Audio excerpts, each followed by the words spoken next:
have Oh, yeah. 9:01 on the clock. We'll call this meeting of the Commercial Fishing Users Group Committee to order. We'll just do a quick round of introductions. I'm Heather Mann. I'm the chair of the committee, and I work on behalf of Midwater Trawlers Cooperative. I'm Sarah Scanzer, and I'm the Port Liaison Commissioner. Don Mann, International Terminal Supervisor.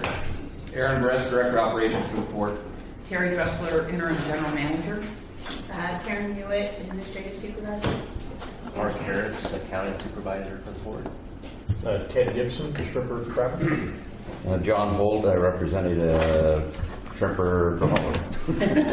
Mike Pettis, Port Dock 5 Norwich. Jerry Bittinger, Port Dock 7 Norwich.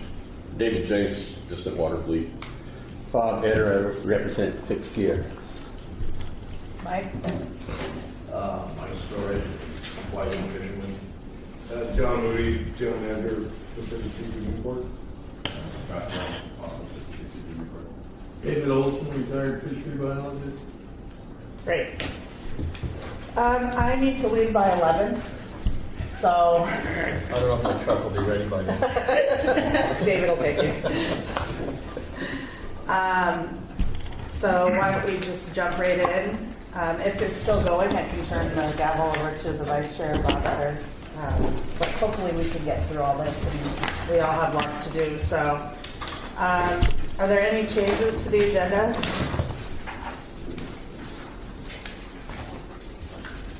I guess the one thing that's not on here that I'd like to discuss briefly is just what information we have about the squid fishery and the terminal, because I read the article and I'm just curious about it. I think it's great. Just wondering if we have any information about that. Anybody else have anything? I'd like to say one thing. I mean, I think it's a great thing that we're doing that, but the past history on the terminals, when it was redeveloped there, the Hennebeek was left in place with restrictions. Yesterday there was 5 semis loading squid parked right on top of the weakest point of the Hennebeek. I think through the KPFF's reports on the Hennebeek that were developed in 2008 and all the understanding on it, that we're critically going to affect that old hole that's sitting there. It was restricted to vehicle only. But there's 15,000 square feet of old hole sitting underneath there with delaminated concrete and exposed rebar. So I think that the port really should understand what they're doing. Okay, well, we'll talk about that down. It doesn't have to be talked about here, but it's something that I have a tremendous amount of past history on. I was the lead for the port on that project, so I understand it thoroughly, but that could be a later discussion with Aaron or whoever. Okay. Okay, so everybody knows that there's a public comment period up front. If anybody wants to say anything, I take public comment throughout the meeting on each agenda item, generally, as long as it's within reason. And there's not too many people here, so I think that's how I'll proceed unless anybody in the audience has something they want to say up front. Okay, so let's move to item number 4, proposed Port of Newport rates. Hi. I'm here for tonight. Okay. So you should have a nameplate and his alternate, you're tacked to the side. There's Clint's nameplate. Oh. You just turn it around. Okay. Take a picture of the pouch. I got you. You should be on the inside. Should be on the inside. Now you're on the outside, buddy. So, Aaron, are you going to lead that discussion, or? Sure.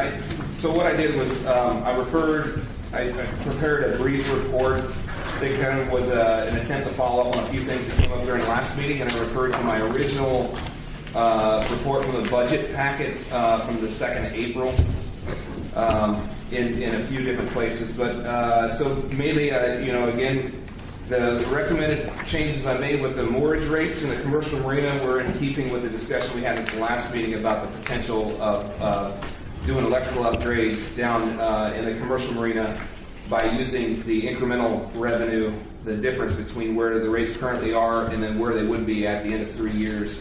The first year, during that discussion, the model that I have provided is there are a couple of options from the slide presentation I did there on page 4 of the meeting packet. And so I had set my recommendation initially for the commercial marina rates at a 10% increase, so that we could start that schedule if that's where the Port Commission decides to go with it. But no decisions on that have been made at this point. So I think what we were looking for is to have some more discussion about that and potential impacts of it. And there was some concerns about possible increases in future. So the idea here would be to mitigate the risk of having you increase those rates so that you can capture that revenue to put toward infrastructure improvements, and then all of a sudden you have, like in the second year, a major hit on utilities or something else that the port can't absorb the cost of, and then that winds up getting transferred through to everybody unexpectedly after we've already raised rates. So I am having some talks with the PUD about our current surcharges to see.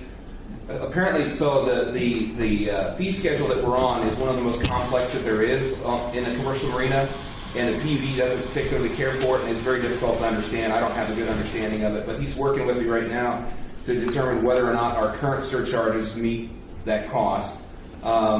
And we will keep working on that. However, he did say that in the foreseeable future he doesn't see any unforeseen impacts to the power industry that are going to make those costs rise. Obviously, he doesn't have a crystal ball, so he doesn't know for sure. But he doesn't know of anything coming down the line that's going to affect utility rates as far as power goes. There's been a suggestion from the Port Commission that maybe they could defray some of the cost of these projects with budget, and the idea here would be, like I said, I suggested that we set $65,000 a year into that restricted fund for electrical improvements from the port's budget, and add that to anything that we currently have in there now, and then that could be used to either be applied to the project or to absorb the shock if there is a rate increase on utilities that we don't see coming right now. And I figured that would probably be a good risk mitigator for future cost increases. So basically, it wouldn't have to get passed through. We could stick to that schedule, and you wouldn't get hit with a big surprise at the end of during the process of it. So Aaron, that table that's on the one that says options for mortgage increases. Right. What's the difference between the top section and the bottom section? The bottom one is it's compounding. So the top one is not. The top one's straight across. The bottom one is based on a percentage increase off of the compounded increase from the first year. And you should be able to see the difference in the cumulative percentage total. That's what the difference is there. If you compound, the bottom one is compounding and the top one is not. And bear in mind that these are not, so this is what we might be able to expect as an increase in revenue based on those type of increases in mortgage fees. But it's not a guarantee, because you could always have changes in mortgage holders. You could have less annual mortgage holders from one year to the next, or whatever the case. But we would have to budget for something, and so the idea would be that we would choose one of these two schedules, budget based on that, and then expect to get revenue someplace around that mark along the way. So the first year is the 10% increase, which is in the attached resolution, and then the next year is a 20% increase from where they're at currently, right? Okay.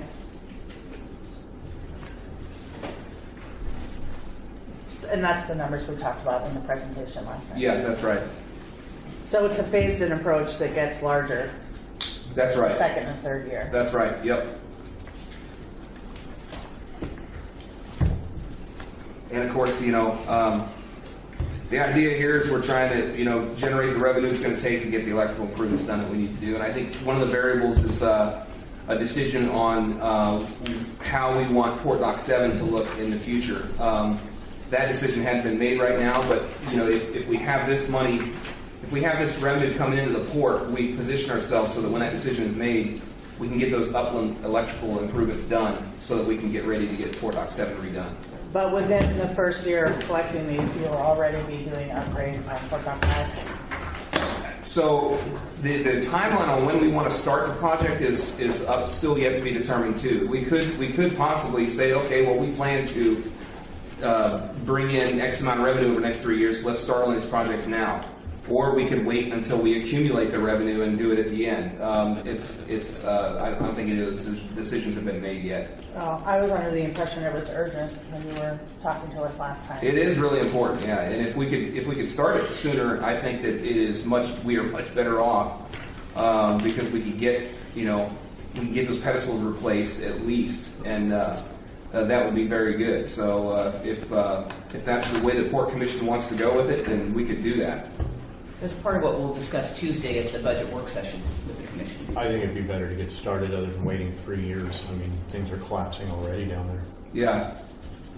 So the first step is... Well, plus you'd also see some immediate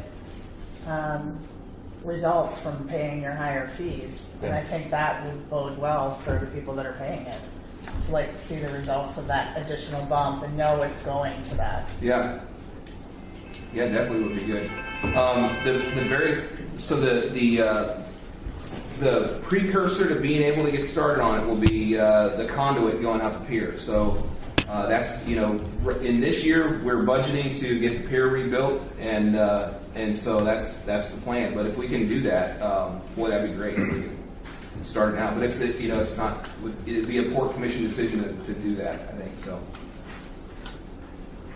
So do we have questions on this particular part, or should we just let them keep going on the presentation? Sarah? I think David brought it up when we discussed it before, and I've been thinking about that. It's a 10% increase, but really, what did we do last year, 5.62 or something? Yeah, I think right around there. And so in my mind, it's kind of like a 5% increase. I mean, rates would go up anyway, but you know what I mean? 5% additional. Yeah. It's really only a 5%. Say, if we went 5% across On top of the cost of living. Well, yeah. Sort of. Yeah, because we kind of plugged in, what was it, 5.62 or something? Then that money was set aside for the electrical, is that right? Not at that rate. No. Just the rates that go up every year.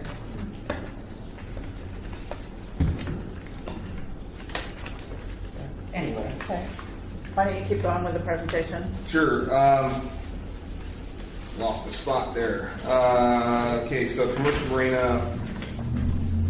The next one was the NIT exempted vessel dockage rate, and obviously this was a large increase. I did that. I recommended that because we've been talking about increasing revenue at the terminal, and plus we haven't raised rates out there on that particular one for several years. So basically, if we raise the rates for dockage out of the terminal on the exempted vessels, which basically that includes commercial fishing vessels, it would put us in the neighborhood of what Port of Seattle is charging for their larger. So those are vessels over 125 feet. We don't have at the terminal. We don't have a class schedule like what some other ports do. Some of them have them broken down into different classes, and they have different rates on those. We have one rate out there. So that was Port of Seattle's at $1.33 foot above vessels at 125 feet. Do they have a guaranteed spot? Nah, I don't think they do. No. I don't know what dock he's talking at the Port of Seattle. There's several docks up there. They're all rated differently. So yeah, I don't know. I called the Port of Seattle and asked them. That was the rate they gave me for vessels over 125 feet. I didn't talk to them about where that was. I know it's at the Fisherman's Terminal, but beyond that, I couldn't get more specific. In any case, so the questions here is, if you were to do that, how does that? Obviously, does it cause people to say, you know what, I'm going to go down to Port Dock 5 more frequently, or I'm going to moor down at Port Dock 5 for lengths of time. Also, another one is how does that affect people who are annual moorage holders in the marina and who use the terminal and come out for shorter periods? And basically, does it create such a disparity between the rates in the two locations that it moves people in one direction or another? Or does it generally keep usage flat? Because like I mentioned in my previous report here, you could raise rates. The idea of raising rates is all fine and dandy, but it affects people's behavior. So you can't really, if you raise them to a certain degree and it causes them to make different choices, then you can't, that revenue is never realized. So that's what we wanted to see, is what does it do to people. And just a minute, John. So one of the questions I've been getting, not pushback, but just questions, where is that money going to? And I think that's the first bullet point further in your original report, that the additional revenue allows the NIT to break even on a cash basis. I mean, and that's something that we've been talking about for a while and being willing to do. So that's where that money is going to go, from those increased rates. that's not a question that I can answer. Well, the money goes into the general fund, which helps us pay for expenses at all of our, in all of our lines of business. We don't have those accounts isolated where the revenue goes back into any specific location at this point, because we can't afford to do that at this point. We don't have revenue coming out of each of our lines of business at a volume where they could pay for themselves from year to year. So until we get revenue up to a point in South Beach, commercial, and NIT, until they get to a point where those could be self-sustaining by their own pots of revenue, we can't isolate them that way. If you're going to raise the rates 68% on the vessels that use the terminal, and then a year later have somebody say, well, the terminal's not covering its debt or whatever, I just will have a real problem with that. So I understand that. Well, I think it's how we analyze the revenue data, and I think historically we have analyzed the revenue data at the terminal and looked at how much revenue is being generated, not how many expenses are being covered by that revenue. We're looking at it in terms of, could we someday cover our expenses out here with the revenue we're generating? So I think we'd be consistent with how we analyze it that way moving forward. Yeah, we would still see on an individual that sheet profit you and do, loss, or- exactly, isolated to the international terminal. That revenue would definitely be reported on that sheet, which would bring the net loss closer to maybe a net income. Okay. So it would be isolated that way. Where do we have stated the present and proposed rates for the international terminal? I don't have a page number, but it's under the international terminal charges, and it's all wharfage first. I think it's page 9. It talks about 1.6 as well. Thank you. And so we didn't really make any changes to the original rate sheet that we put out there the first time, because last year it was like 9 million of them floating around, so we were trying to kind of avoid that. Yeah. So, yeah. So that particular, that NIT rate is on page 12. Where's that number? So Heather, how do your constituents that you represent feel about this? I mean, they talked earlier about being okay with a rate increase. Is this level of rate increase okay with them? I have not had any of the people that I work for say that this was unreasonable. They just question, where is it going? Does this help us secure a space there? Does it help cover the costs? And they knew that the rates needed to go up. We've been talking about this for a couple of years. So far, no one has come out and said anything. What I've heard from them, though, is there is a disparity between what this rate is and what's over at Port Dock 5. Some of the vessels that are smaller might, would they be inclined to move over and try to tie up at Port Dock 5? I don't know. I mean, because of the service that you get up at the terminal between dawn and what's available to you, I don't know. But they seem to think it's worth it for the access. I think if you look at it as the terminal area up there we use is a unique facility. one that you don't find anywhere else on the coast, where you have those services that are available. And being able to moor, be able to bring service vehicles in, to be able to service your vessel, parking, and everything is available. There's a lot of value to that. And I see even the rate increases to still have value there. The issue that Aaron brings up is where's the tipping point? You know, where are you going to start losing business? Where are boats, some of the boats that are tied up there that are capable to tie up at Port Dock 5, where's the tipping point for them? You know, that's kind of something that you really can't answer. But I do know that most of the boats that use it at certain periods of time, even if they're 80 foot or capable of tying at 5, realize the services that are available there, the moorage that's available, and the ability to be able to change gear, refit their boats, do what they need to get fishing again. It's very important to them. So I think that, I don't think that this rate increase is going to cause a problem of vessels leaving that area to go to Port Dock 5.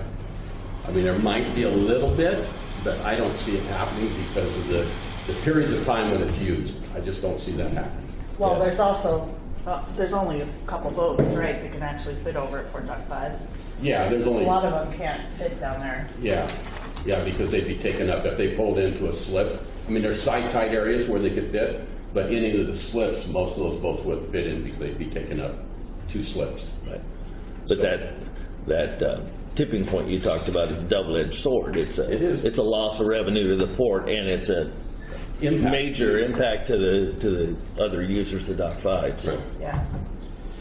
But it makes sense to have the shorter term rental spaces at Dock 5, the daily or shorter term, weekly, monthly, raise disproportionately to the long term, to the annual moorage holders.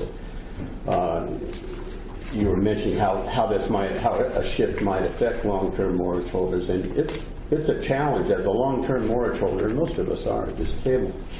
When there's a fleet in, whether it's a squid fleet, the tuna fleet, or extra crab boats, it's out of control, and that might be a possible way to discourage relocation by larger boats, and it seems like a reasonable thing to do to raise that in a disproportionate way to the annual moorage.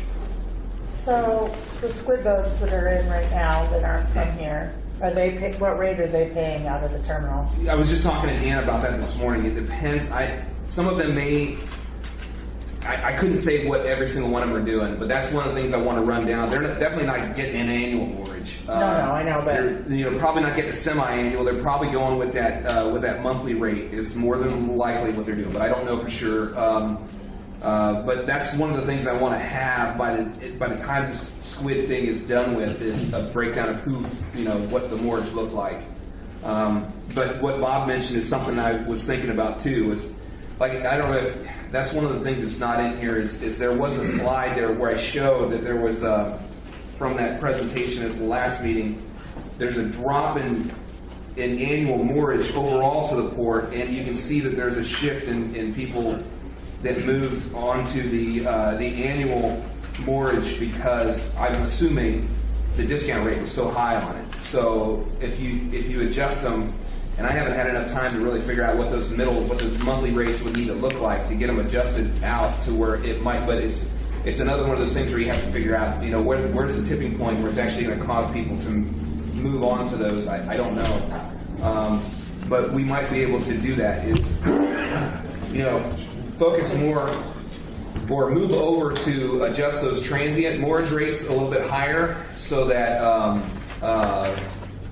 it motivates the behavior that we're looking to get, and then also additional revenue to the port that way too. So, Aaron, we can't keep selling annual moorage rates past 100% of our dock footage. That's right. So keep that in mind. So yeah, we're not doing. There's no obligation to do that. In fact, the obligation should be the reverse. There should be a place to park your boat if you have annual moorage. Right. Yeah, you're right. So we could raise shorter term rates without we should be able to, pushing, aren't we at 98 or 101% or something Yeah, like that? 114 is what we're, yeah. And and you're absolutely right. There is a group of people that are paying because they can't get the annual mortgage rate, and then they're generally speaking they're here either way. They're going to stay here, and those folks are probably going to be really alarmed by increases in that neighborhood because they're paying a semi-annual rate right now. But you know, I don't know that it's going to cause them to say, you know what, I'm pulling out. I'm going to go to Umpqua. But it's definitely going to be one that a lot of people, that group of people are going to be concerned about. I think we should stop selling annual mortgage. We're not. Yeah, we're Until not. such time We as we did have some time ago. infrastructure. I think there's a list of, Kent's got a list of 22 or 3 folks that have asked, and he said no.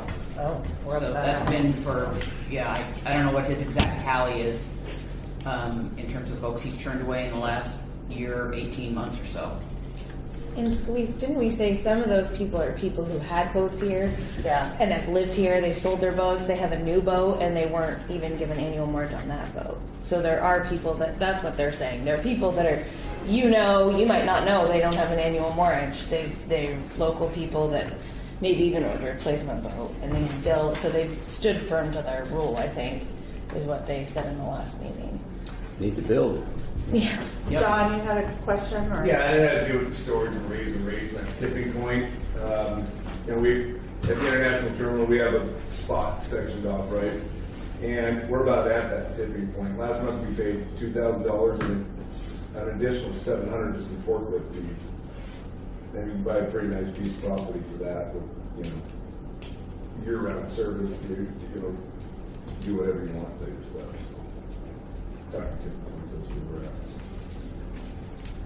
All right. Okay. One more on the subject of the annual mortgage for people that have lived here a long time and maybe sold a boat and got a different boat and now they can't get mortgage. They're not telling them they can't be here.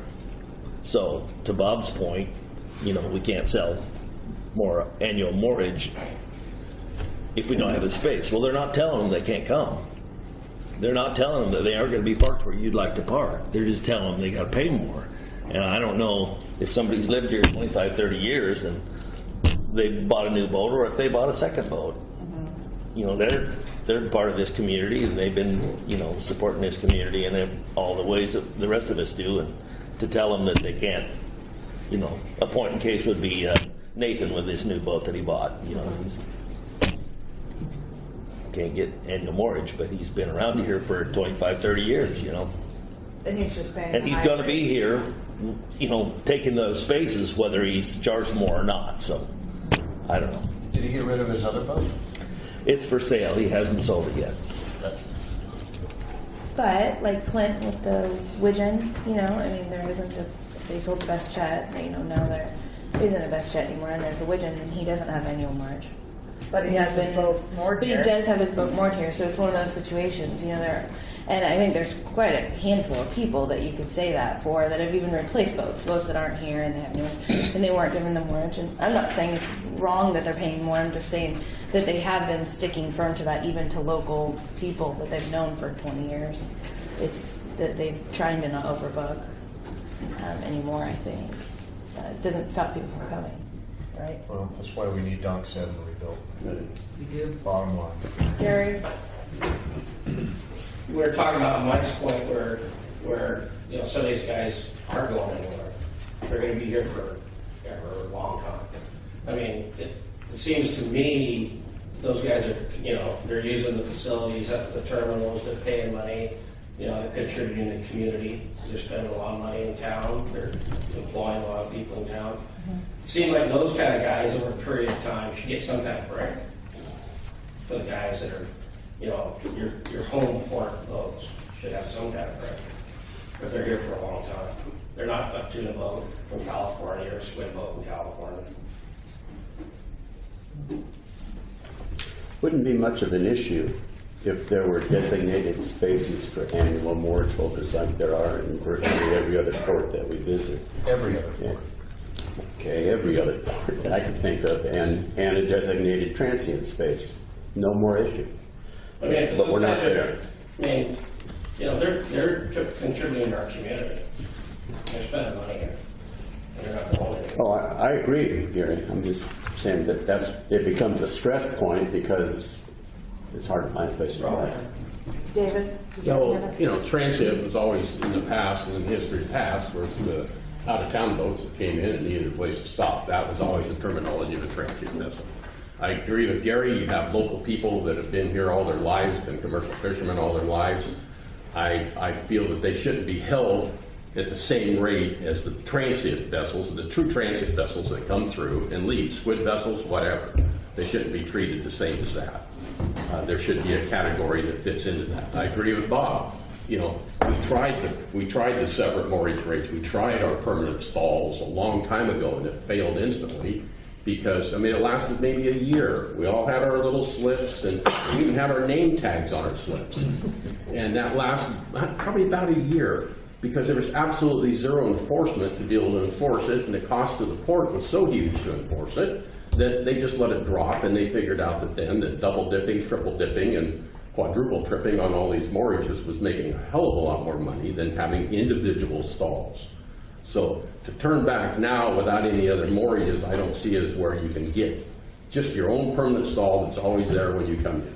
Now, I know in Astoria, sometimes they'd let you tie up in other people's stalls, but you had to call in. They'd have to call the vessel would have to call in. It was such a whole bunch of regulations involved with it that you go out fishing, you notify the port.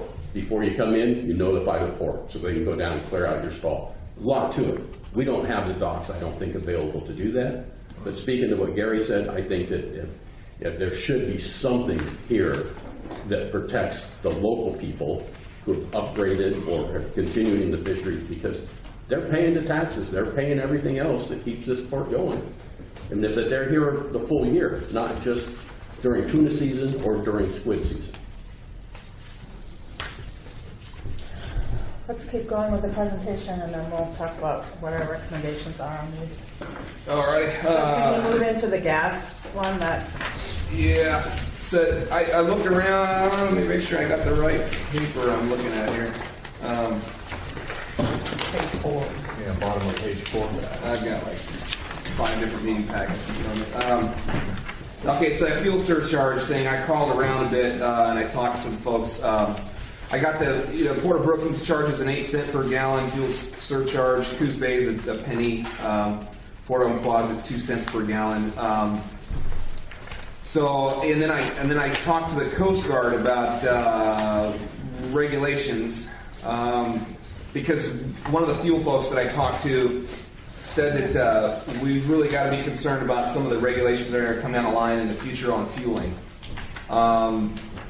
In short. But in any case, those are what some of the other ports are charging.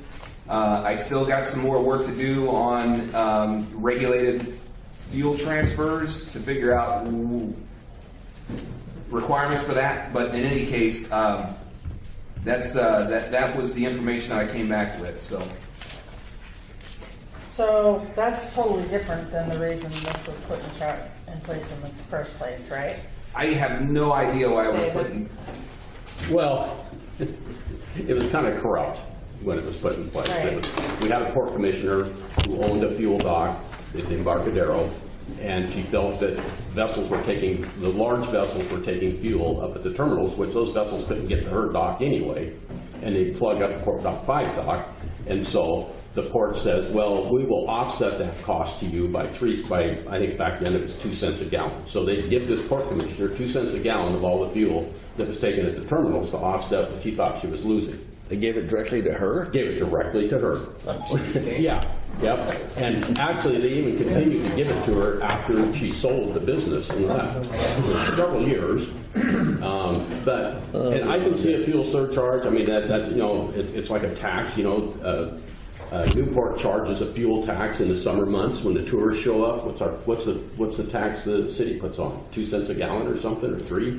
It was 3. 3 cents a gallon that the city does, and it's from June through August or September or something. The city does that to us. So the fuel taxes are used everywhere besides by the government and ODOT and everybody else. But My feeling on the fuel tax is like Aaron's bringing up the fact that when we discussed it in the past, Aaron said, well, you know, that could be there to cover the wear and tear on the asphalt. You know, you got trucks coming and going.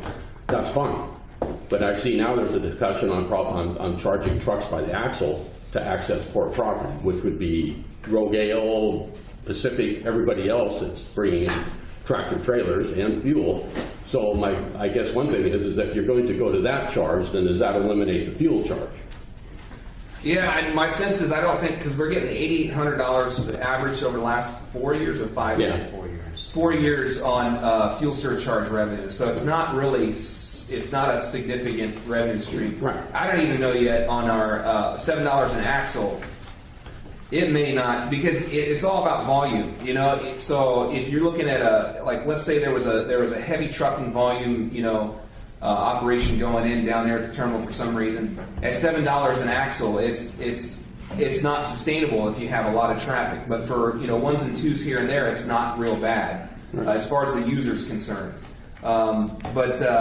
You know, I think that my inclination is like you guys asked earlier about, you know, what do we do with the revenue that comes from any price. I mean, I'm the director of operations, so I instantly think toward maintenance and projects. That's what I always think about. I'm not as concerned about the debt service and other things. I'm worried about how do we get the stuff done we need to get done. So when I see a revenue stream, I would rather get that and put it on something that has to do with hazardous waste disposal at the terminal. Anything that has to do with hazardous waste management at the terminal. That's what I would rather do with it. But I don't make the final decision on it. So. Well, right now, you know, when you're talking about tipping points, you know, right now at 3 cents, there's no tipping point. Okay, I'm fine with paying 3 cents to take fuel up there because that's not anything that's recognizable as that big a deal, because we take a large amount of fuel. And it's one that if we went down to the port dock to take fuel, you would have semis lined up through the waterfront, fuel tankers, 4 of them. About 4 tankers lined up through the waterfront, waiting to dump into the porch tank there to fuel boats out there. If you go much higher, that's going to be the tipping point. Some of the larger boats, the big ones, Sedons, boats like that, they'll probably stay there. But the smaller boats that have been taking fuel up there, they'll start going down to Port Dock 5, you know, if it goes up much higher. That is a tipping point. So you got to recognize what your fuel surcharge is for, why you're doing it, what it's going to, answer those questions, and I think you can satisfy a lot of your customers. But just to say we're going to raise it as a revenue source to feed the general fund, no, that's not right. So you got to recognize tipping points. Bill? Yeah, at your I'm Bill Alder from Pacific Bio down at the terminal. At your $7 an axle, it's going to cost me $600 to $700 a day at 150 days. It's a lot of money just to get to a place that I already pay $5,000 a month to have. Yeah, I think for folks, leaseholders like you guys, and they have a heavier volume, I think we'll have to figure out something else on that, because I think it's understandable that that's a really high rate. So, but you've got mechanism in your. It costs us $100,000. Yeah. That's what you guys are talking about. But there's. That's what we need. But like I said, like I said, though, I think we recognize that, and there's a mechanism in your lease that deals with that separately that we could talk with you about, you know, and negotiate that separately. I don't think we have to. I think you guys' truck volume, I think it's something like 10 or 12 a day when you're running heavy in the summertime. And, you know, I'm $7 an axle at that rate would be really, really high. So I think it's understandable. Well, no, it's probably up to about 20 trucks a day. Well, there you go. Yeah. And if you start counting axles in and out, holy moly. Yeah. David? Yeah, just one thing on the fueling and the regulations, compliance on regulations. Right now, I fully understand we're under compliance. I mean, we check it all the time on the vessel side and on the dealership side that we are in compliance. So it'd be really nice if you're dealing with the Coast Guard, because we pay attention to what the Coast Guard's doing all the time. We're looking at their authorization and what they're going through. And we haven't seen anything yet that affects us underneath fueling. Most of us that carry over 10,000 gallons, we're underneath a different fuel plan than vessels that are under 10,000 gallons. We're logging everything and all of our consumables. So But it'd be nice if you do come up with something that you sit down with the people that are fueling up there and the distributor and say, look, if this is what the changes are going to be. But don't try and foresee ahead of time what the Coast Guard's going to do, because you know that, Aaron, it's impossible. Yeah. And that's what I would intend to do. I just haven't had time to really dig into it yet. But yeah, that would be ideal. Is I learn what the impacts are going to be and then forecast that to everybody, because I recognize it's going to affect what everybody does and how they do it. It can also affect how you want to build your boats and everything else. I don't know. When I talk to people, you get every different sort of opinion, and sometimes people are a lot more alarmist in what they they're like, oh God, it's going to be the worst thing ever. And then when you really dig into it and figure out how you can implement it, it's not as bad. But my main concern is our compliance with the facility, and there are requirements on the facility aside from the fueler and the person being fueled as well. So we just got to make sure we're in compliance with that stuff. Gary? The other thing, Dave talked about tipping points and shoving the boats down to the fuel dock. That fuel dock down there is not designed to handle those boats. And you could have huge costs and maintenance to that dock, repairing it. I mean, you want to tie the seat on up to that dock? Let's be realistic. Or the Pegasus. Or the Pegasus. I don't even know if the Pegasus is too wide to even get in there anymore. But, I mean, you need to really think about the tipping point of what it's going to cost you on the maintenance side to the dock. And that you're going to have to change that dock to even make it usable for those boats. So let's talk a little bit about the storage situation too. So last year at this meeting, at some point, we talked about when that lease with the Hall property went away, that we were still going to have storage. But your report seems to say storage is shrinking. Well, yeah. So Ronnis has gone back and forth on the way that I think their plans evolve over time and what they want to do. Currently, right now, we're gonna be able to store the gear one way or the other. We're gonna put it on our property if we have to. Right now, it looks like that they're going to be assuming that lease at the end of June on the gear storage strip next to the pier. It's going to be a tight fit for us, but if we get these asphalt improvements done that I want to get done, we've got the room for it, and it's going to be real tight. It's just as far as, and it's going to at some point, if it doesn't happen this year, I believe it'll probably happen soon thereafter. This property will go back to Ronnis and they'll have control of it. And so they're also talking about putting storage in on their property. Is it possible they're going to be taking business away from the port? That's their goal. It's definitely possible. I'd say that the gear storage itself is not just about gear storage; it's a service overall together. It's a package.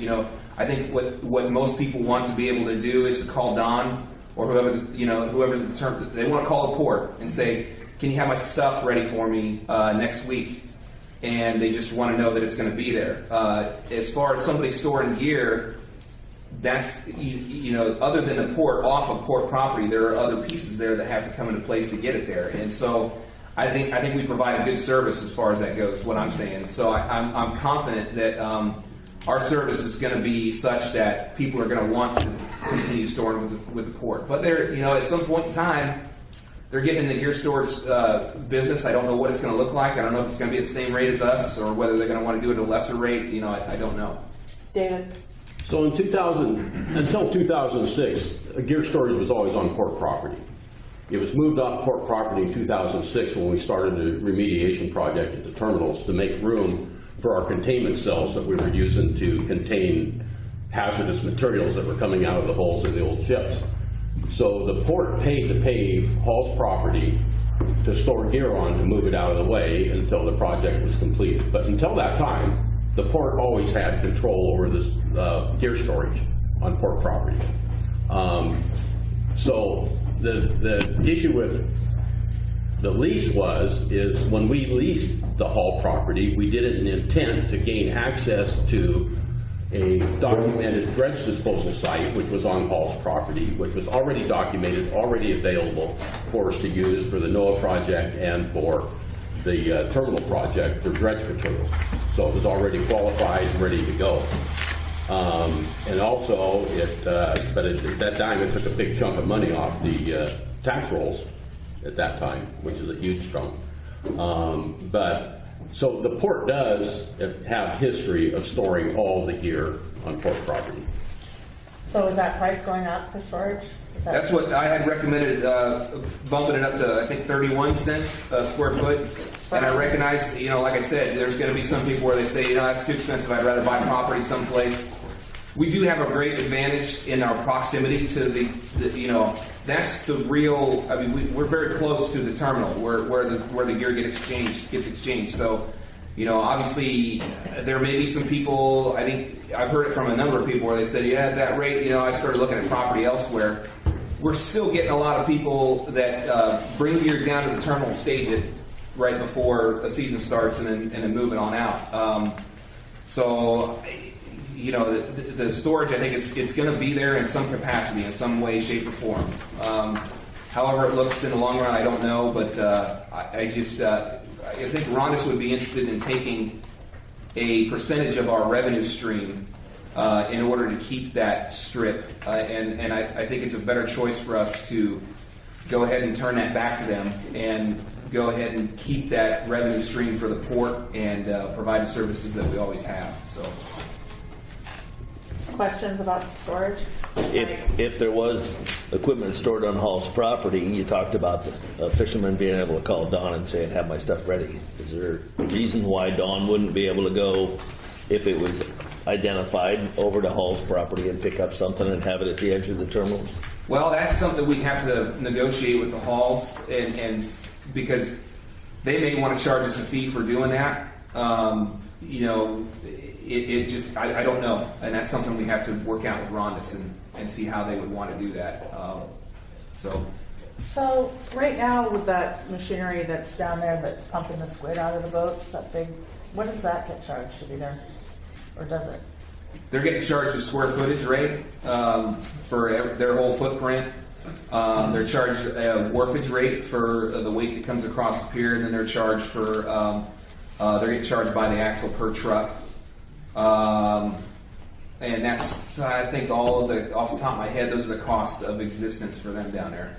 The wharfage? They're also getting charged for forklift use. Yeah, and everything else. We're making, that's a good revenue stream right now, looks really like good. It's not cheap. So, no, I know, I've heard from the processor that's buying the squid that it's cheaper in other places. So the wharfage rate is the amount that they pay on the poundage that crosses the dock up through the hoist or whatever, however it comes off. That's right. Is that the same as up at the public hoist? For squid, yes. The main thing with this one was that we had a number of people that wanted to come in all at the same time. So we had to keep it fair, but increase the rate such that it wasn't just like completely overwhelming for the port. So, but yeah, it's the same rate. Okay. On squid. And then space is definitely a premium up there, right? So the ice plant, like, is that going to take up square footage, or what's happening with that? Oh, it'll be on Rondi's property. Yeah. It's on Rhonda's property. Not That's- ours at all. None of that's our property. But they're going to have a pipe or something that goes from their property over to the docks? Nope. No. It's a barge they're going to put in. It's If they can get the permits. Right, but we have not made any agreement for them to use any part of the pier. We have had discussions with them as a backup plan if those permits don't come through, but we have no existing agreement that allows that activity. Because Evan asked about, well, could we just have a big tube or whatever? Right, that's what they're So talking if that about. happened across, and boats were getting, because they actually asked me, well, why can't boats just come up to the east end of the pier, Right. park, and we'd have this long tube or whatever it's called. And the Sorry. reason we didn't agree to that at this juncture is because we want to have a broader conversation about impacts and cost to them to do that. So we're very clear with them that, and this agreement only goes through the end of June when that property goes back to Rhonda's, because they're subleasing that right now basically from us.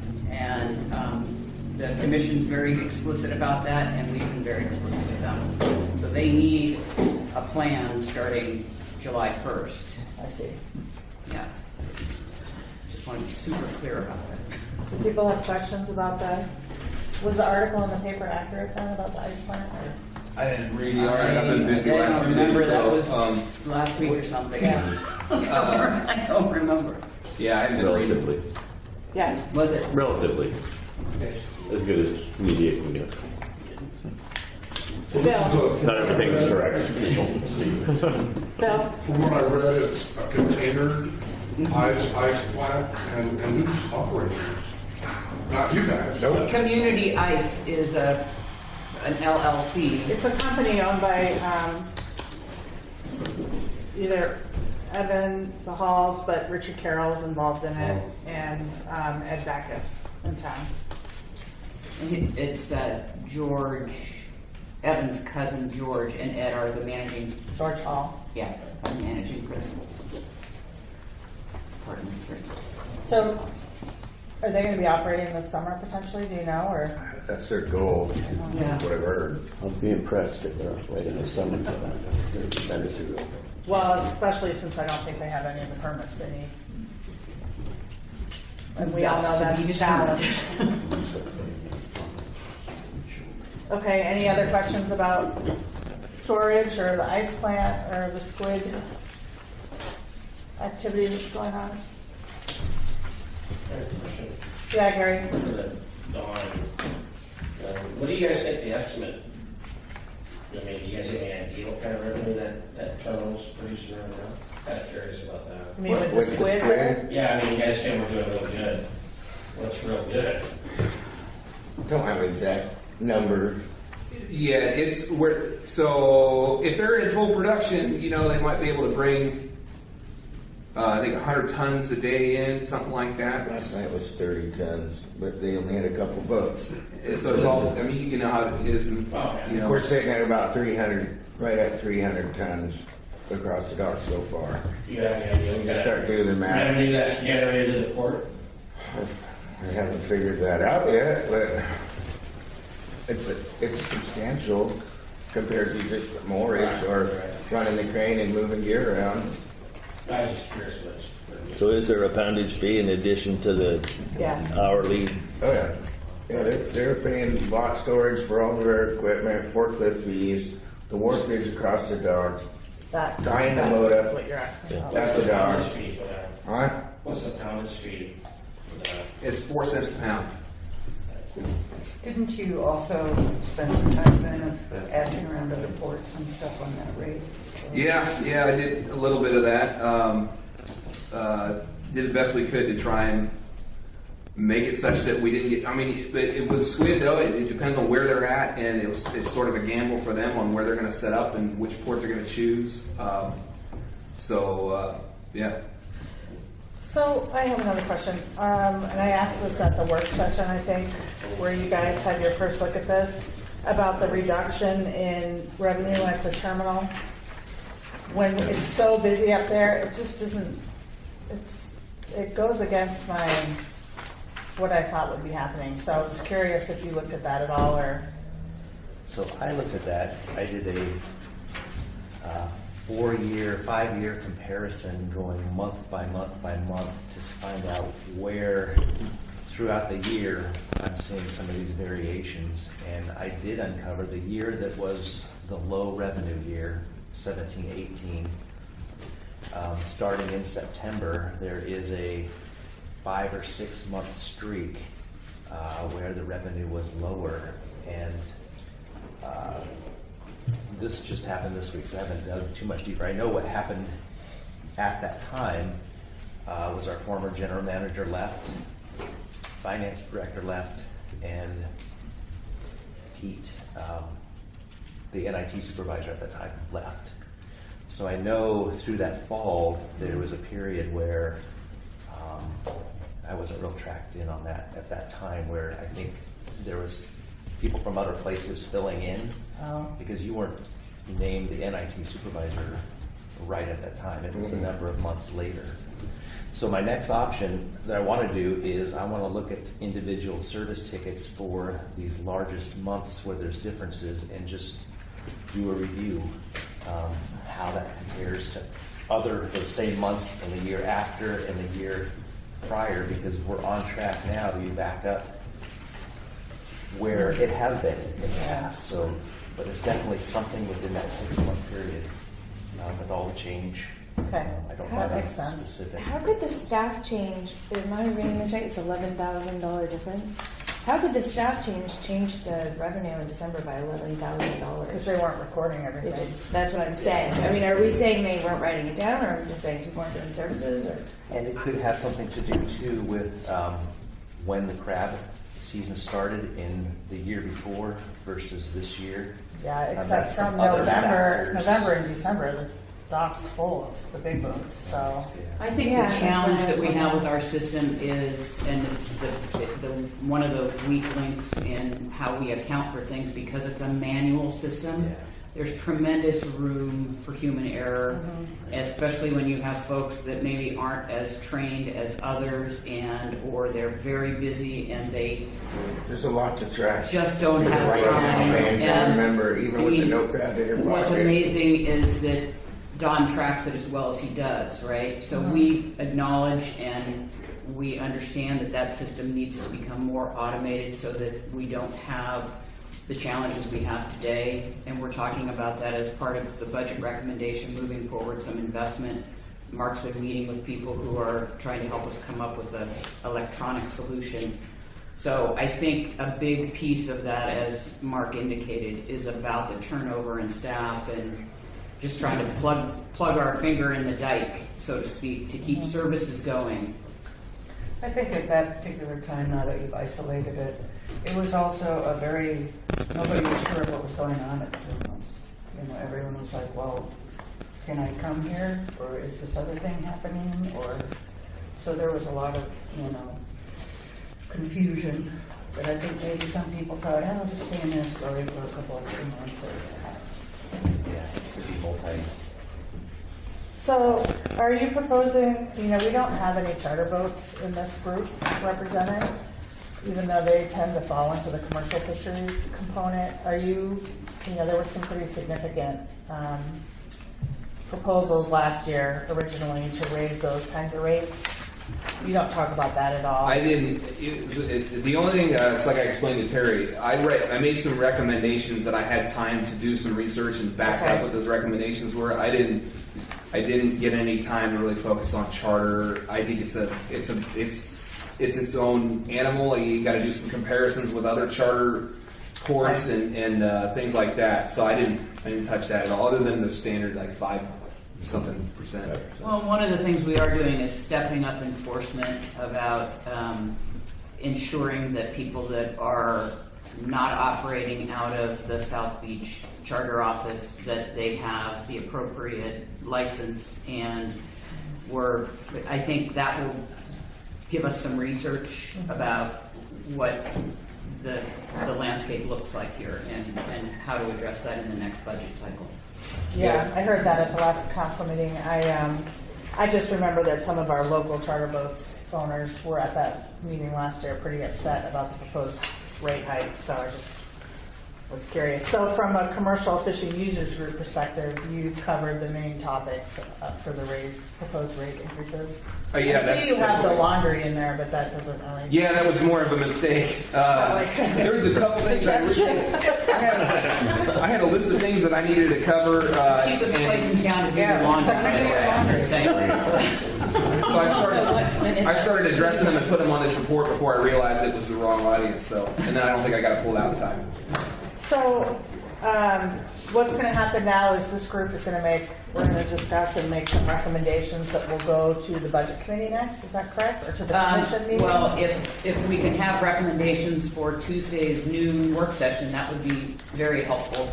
Obviously, we will report to the commission what we've heard, but an official recommendation would be wonderful, because the work session is really an opportunity for the commission to weigh in on their priorities and seek more information from staff about why certain things are being put forward as a recommendation. The budget committee does not meet until May 14th. Is that correct? May 14th, yeah. Okay. And but we have to have that packet to them with basically our full recommended budget by the 7th. So we'll be, by May 1st, sort of our deadline for any inclusion of. So the things that I noted down were the commercial marina, the IT increases, storage, the truck fee, and then the fuel surcharge. Those 5 things to make recommendations on. Is that? Yeah. The probably the most complex one is the commercial marina rates and being able to, it's my opinion that if we can restrict that revenue in budgeting the next 3 years and get that project dedicated to, I'd love to be able to do that. And then we can figure out when the project needs to take place. But if we can, that would be great. But yeah, all those things would be great. So an okay now on the 10% increase. We'll revisit the 20 and 30% increases next time around, or are you asking people to commit to the 3 years right now? It would be best for me, planning-wise, if we could commit to 3 years so we can get this thing going. And that's what I think is that would be best. But if it can't be done, if people don't think it's possible, then that's just as much valuable input as any. But it's one of those things where it is a tough thing, and I understand this because this is a lesson I learned in trying to get this Port Dock 5 project going. At some point in time, you've got to commit to it and say, this is what we're doing. And I think that's where we're at with marina improvements. That's what I would recommend I've recommended to the Port Commission. I think we got to get going on it. It's evident in our discussion about annual mortgage holders and how much space there is. It is evident in the changes that are going on in the industry. We got boats coming back that are being sponsored. We got to get going on this, I think, right now. So what do you all that use Port Dock 5 and 7 think? Are we looking at 2 separate proposals, compounded and not? That's right. Okay, so that's one thing we have to address. Yeah, those are two different ideas, and obviously they carry with them different types of increases, and they're right there.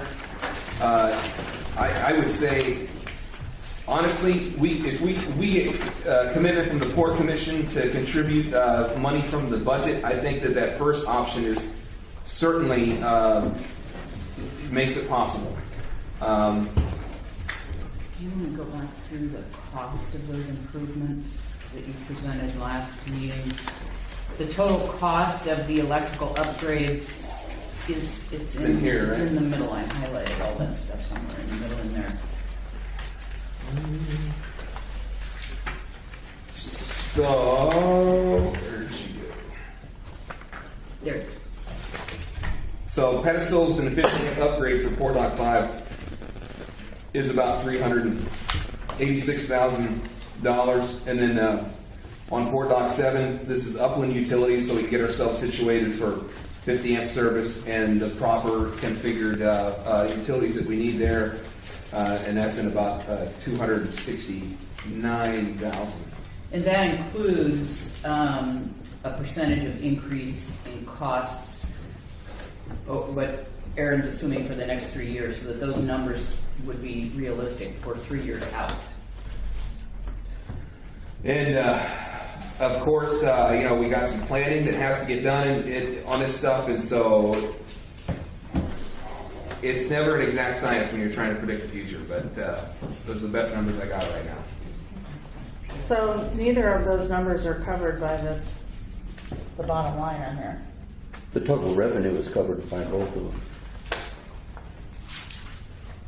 We're talking about just the incremental revenue. I was just looking at incremental. If we take the total revenue for commercial mortgage, that leaves another hole in the budget because those fees are going to cover current expenses, right? So we're just talking about that percentage increase going toward funding and supporting the funding. And Aaron's suggesting to the commission that $65,000 a year for the next 3 years would be set aside for any power cost increases or any other fluctuations, which adds another $195,000. And currently in the budget, which we need to talk at length with the commission on Tuesday, the commission authorized, I guess 3 years ago, setting aside $50,000 unrestricted in maintenance and repair reserve, sort of a reserve account, $50,000. So at the end of this fiscal year, we will have $150,000 that's unallocated, set aside, that we're going to talk to the commission about allocating toward this project as well. So that would be, at the end of 3 years, the port would have $345,000 set aside to add to the incremental revenue increase toward these projects. Are there any opportunities for any kind of grants that have to do with energy and greener energy or something like that? Absolutely. Yeah, there definitely are. Absolutely. Yeah. And potentially planning grants to help us with the planning. It's just, it's always tough to, because you know, what people would want would be to say, oh, we're going to get this grant next year, or you just can't guarantee No, I it. know. You never know. So what if people committed to this, one of these two scenarios, after the third year, and I think Ted or someone asked us at the last meeting, does it continue or does it go lower, or where does it? What I'd rather do is continue getting projects done. I mean, we got a mountain of things we have to do in the commercial marina. But could we revisit that with the stakeholders? Oh yeah, absolutely. The only thing rigid about this plan that I would recommend is protecting the funds, the incremental revenue is what we're talking about here. Is getting that money restricted adequately so that money is in there. And then as far as that, after 3 years, who knows where we could be in any number of different positions where we want to so. Yeah, there's going to be power on Dock 7 when it's rebuilt. It's all going to have to be replaced. Yep. Yeah. Well, and the other thing I think that would be helpful in your recommendation, would be helpful for the commission to hear, is what I heard you all say today, and we've been talking about how important rebuilding Port Dock 7 and Port Dock 5, how important that is, excuse me, to the industry. And I think the discussion today even started talking about assigned slips and enforcement costs of assigned slips and identified transient mortgage slips. I mean, I think that whole discussion is part of what we'll be talking about with the commission in our capital projects list and moving forward with planning for a total rebuild of both parts of the commercial marina. And so having that part of your recommendation, having that as part of your recommendation, how important that is and how needed it is. This electrical piece is just a preliminary slice of that, obviously. But there's a huge project that is going to take a ton of support in terms of grant funding requests, in addition to any funds that the commission has to put toward that in the port operating budget. So hearing from this group how significant that is moving into the future, I think is helpful. Okay. It's the only thing that's going to alleviate all of our problems. Absolutely, absolutely. I mean, as the docks disintegrate, it just gets worse and worse. Mm-hmm. And it's going to fix all of our problems? We have more problems, tying up problems. And one thing I would want to reiterate too is that we've got to get the Port Dock 5 pier rebuilt as a precursor to any of these improvements, because it carries the conduit and all the lines going out there. So that's something we got to get done. The grant request is in. We're just waiting to see what comes back on it. So I'm looking to you all that primarily use that dock to. So what are you looking for, motions to accept all this stuff? We generally operate on consensus unless it's really contentious, so I think the consensus recommendation, but I want, the people that are using it to, maybe we should have done the terminal first because we're okay with the 68% increase there, so. I got a question. These two different plans, the first one has a 10% increase over the present, then the second year 20, and then the third year it goes up to a 35. It raises 15% instead of 10. Going forward, are we to expect that we're going to have that sort of an increase on an annual basis going forward after that? No, I don't think that's sustainable.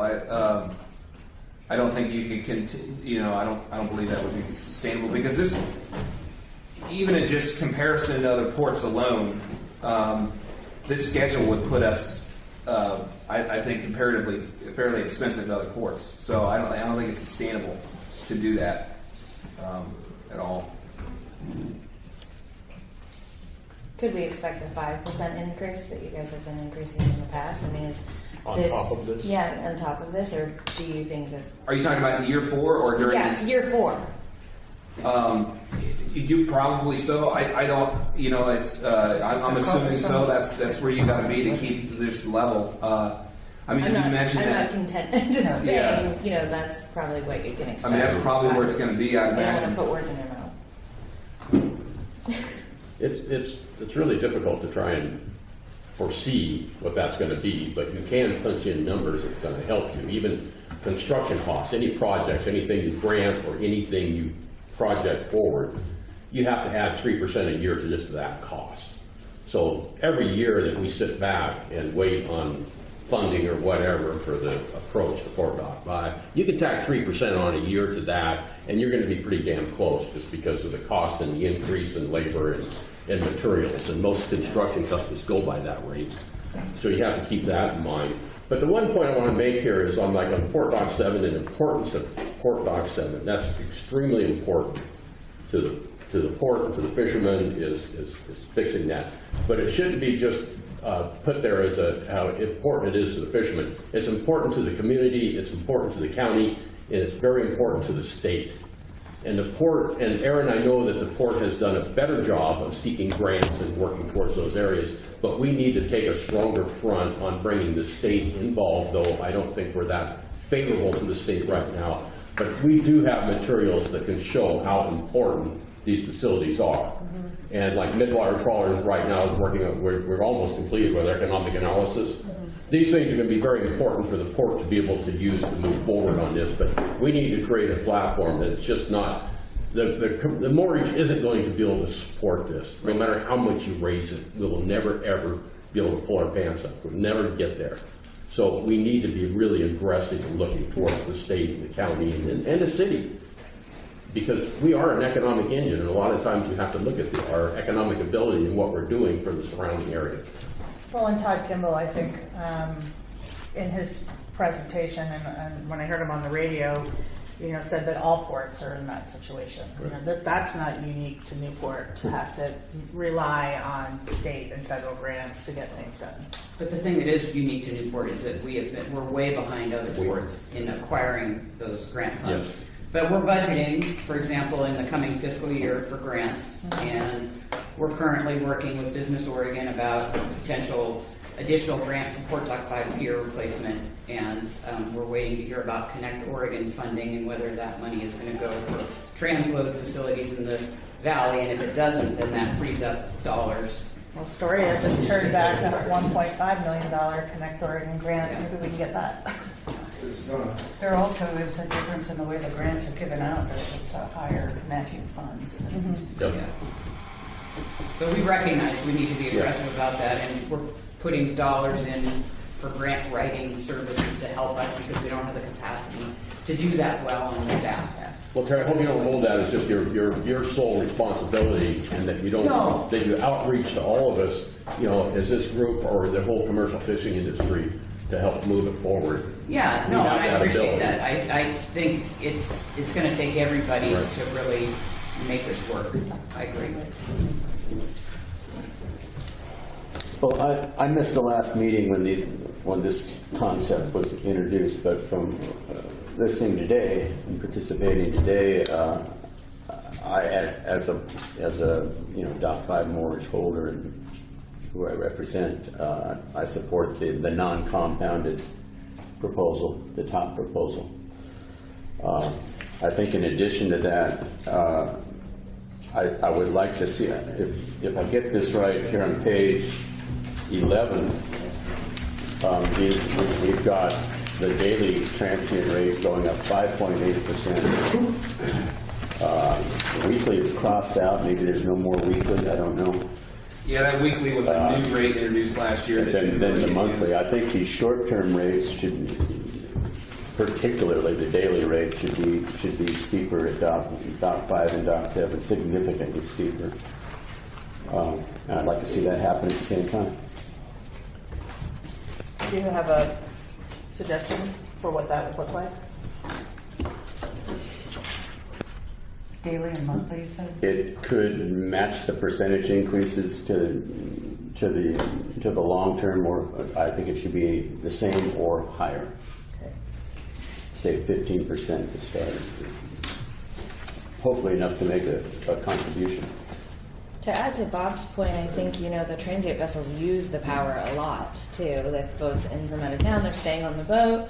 There's a lot of power usage from the transient vessels. So if that increase, if you could add in the transient incremental revenue increase as well, maybe that would even add to your number, but maybe not just looking at moorage holders, but looking at non-moorage holders as well, and that increase going into your same pot. To look at fixing the power, because they're probably complaining about the power just as much, if not more, than your annual holders who are not living or staying on their boat at that time. Yeah, they are. Right? They're not. So They're taking breakers while exactly, like all And- day. The guy comes in the middle of the night, like, sweet, he kicked the breaker last night.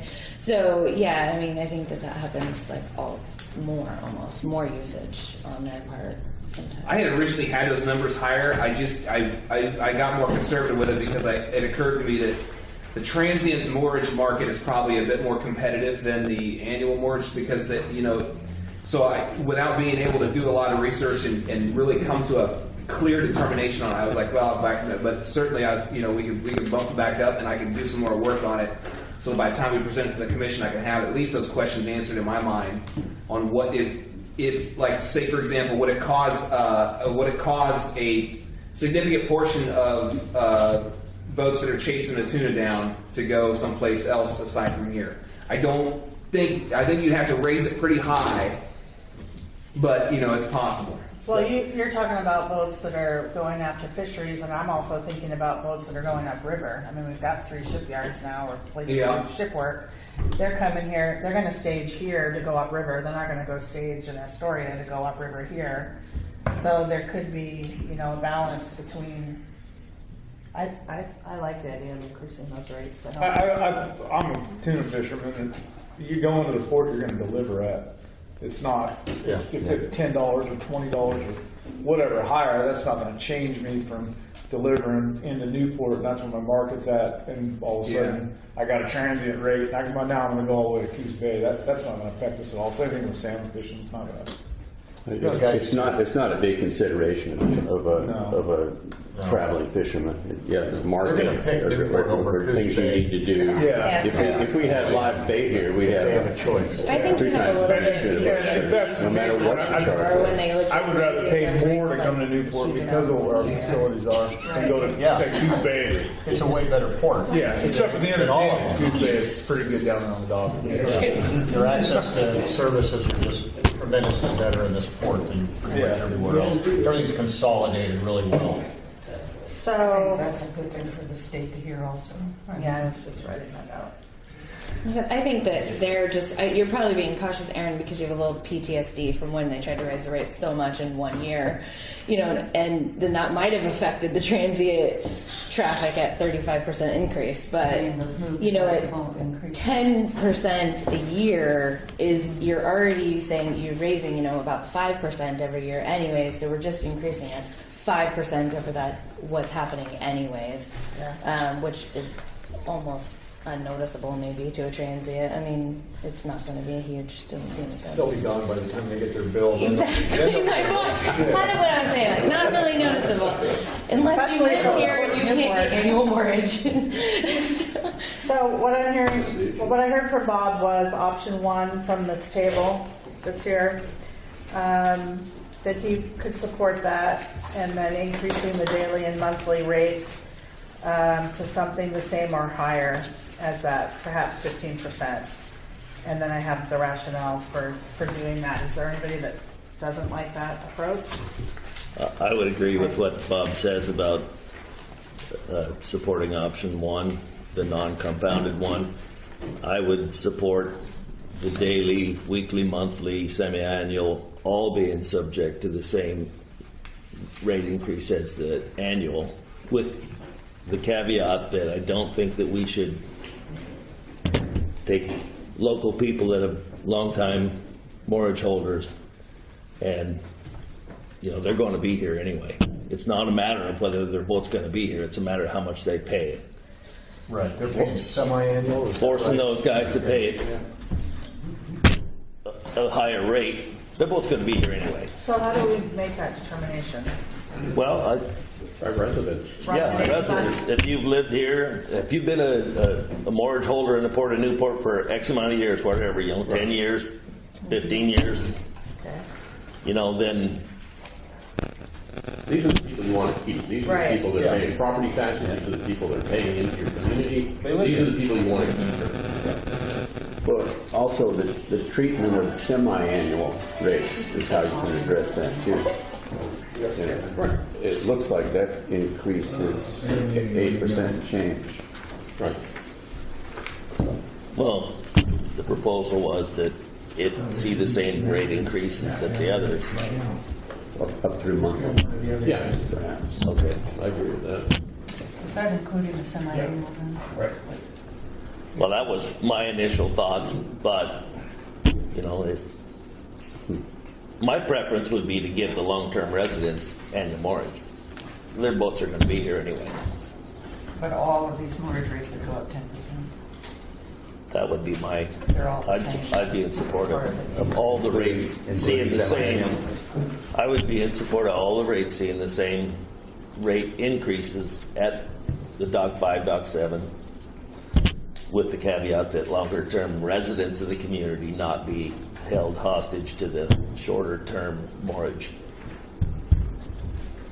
like semi-annual or monthly or whatever they should get annual mortgage, especially if they're replacing a boat that has left. Whereas we are extremely crowded. You know, we're leasing blue sky. And charging more the space next than thing we isn't have, gonna more change that. footage than we have, and in the discussion, listening to Jerry, listening to Carrie, I mean, Living Pacific pays more for crab than often, more than anybody else on the coast.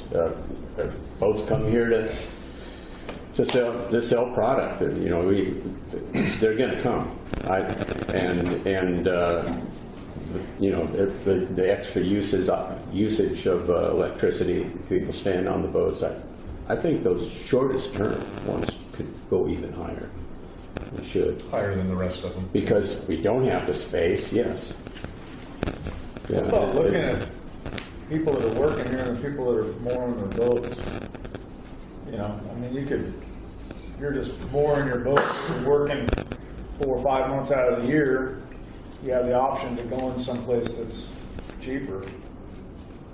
You know what I mean? There's several boats down there that don't move very often. And it holds a space up for somebody that's contributing, whereas they're not. And you know, I'm not trying to take away from that, but it's just a simple fact. We're working harder. You know, you might be able to find a different spot to put them. So if they don't leave, if they do leave, it's really not too much sweat off anybody's It's back. more because effective they're on just them if you're going to have to go around. down to Florence to check on their boat or whatever. I mean, it's a pain in the butt. I get it, but you know, for us that are working here day in and day out, and crews coming down to the boat day in and day out, I don't know how you weed those guys out, but you know, there's a handful of them that could alleviate some room. So what about daily and monthly at 15%, and then the other two at the 10%? Fine. Good with that. Yeah. Did you have your hand up, John? No. Daily and monthly, 15% increase proposed for this year. With that being said, Aaron, that would The other that two, affect 10%. those guys that, I mean, are the guys getting a semi-annual that are local guys that are coming to you saying, hey, can I get a mortgage on my new boat? Are you giving them a semi-annual, or are they at a transient or a monthly? We've given them semi-annuals Okay. at this point. So when we talk about higher rates for the monthly, that wouldn't affect them. They're not paying on a monthly. That's, yeah. Like we talked about, like Nathan with his boat, or other guys that live here. And then we'll talk about whether or not there's a way to include something where if you have local residents for 10 years or more, if you've more to vote here for 10 years or more, that you may get a discount of some sort, or you get the How about 8 years? rate. What about 8 years? Why is that, David?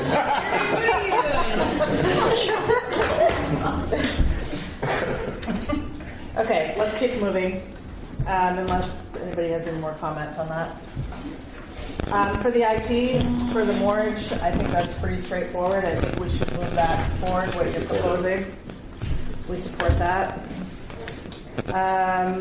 On storage, I don't know that if we have anything to say about that or not, but just that we want to maintain storage at a reasonable price. That we really appreciate the service that we get. Now, all the storage is at the terminal, right, for the most part? Yeah. There's a lot, some at Dock 5. Or I mean, But a lot of it's been moved up, hasn't it? Or no? Slowly but surely. Has been, you would say, moved, are you talking about Like prices? moved, no, moved physically from other places up to the terminal, like the shrimp More here. shrimp, Yeah. more shrimp stuff, for sure. Outriggers, stuff like that. There's less of that back against the world than there used to be. You guys are building racks down, aren't you? Yeah. All of that. Oh, yeah. Yeah, We've got that's- plans to make it pretty efficient for everyone. If everyone that has gear stored up there could get rid of all the rotten old stuff that they're paying for, you guys would save money and make life super easy for everyone. There's some recycling programs right now for fishing gear where they'll come and take it. Now we have net recycle that, I mean, I dump a full dumpster probably every 2 weeks, but getting people to decide on the stuff that's sat there for 5 years, 10 years, 15 years. So take some intervention. David? So the only comment I want to make on gear storage is that the rate increase doesn't bother me. It's another part of the reason we're here is because we have places to store our gear. I have warehouses around. I have one over here in South Beach that I can store my gear at. It's so much easier just to store it at the terminals. The access is there. I don't have to load it on a trailer. It's just like modes of transportation. You know, we're kind of underneath the same back, so it's extremely important. My only encouragement to the port is maintain the storage on your own property. Do not rely on the halls to furnish property for you to store commercial gear on, because that can change at any time. You know, if the halls say, okay, well, we have 5 acres here, we're going to make this into gear storage. The halls could change their mind within a year and develop that into something else. Meanwhile, the port's moved into a different direction, and here you have all these vessels that are relying on the Port of Newport to furnish gear storage. One of the things they're here and why they're supporting these increases is that we need that storage. So my encouragement to the port is don't rely on the halls, don't rely on private property or anybody else. Maintain your own storage. We've done it in the past. In 2006 to the past, we always had storage on port property. So that's my encouragement is for the commercial fishing industry. It's really important to us. Any other comments on? Do the people that are staging, do you guys, crab pots and stuff, pay the same storage rate, or how does that work? Because they're not there for that long, a couple It's the days. same rate, but see, that's one of the things, is there's a monthly rate, there's a minimum charge for it. I think we're probably going to tighten up our inventory in the coming year, if we can figure out a way to do it. That's the main thing, is So most guys that bring their pots up to the terminals bring them right before the season starts, so they're there for maybe 2-3 weeks, and we have no billing schedule Except for on that. Sundays, I only see Gary on Sundays there. Because of the delay. Right. And the amount of gear that we have between two vessels. What about the crab pots? Our gear sitting there. They're getting charged. Yeah. If they're there a month, but if they're there less than a month, I have no way to charge them for it. So let's- It's all set up on a monthly billing cycle. Are those like permanent storage there? Or? No. and that's why I would say, like, we have a minimum charge, but Well, let's stick with the minimum charge. yeah, it's still down to Don's ability to enforce it, and it's tough. But that's something we got to. We have been discussing it and trying to Yeah. figure out better solutions for that problem. Okay. But most fishermen are pretty smart. They know when to put it there and when to take it out to avoid that. Bill. I think that's a limited number. I don't know. What, the pretty smart ones?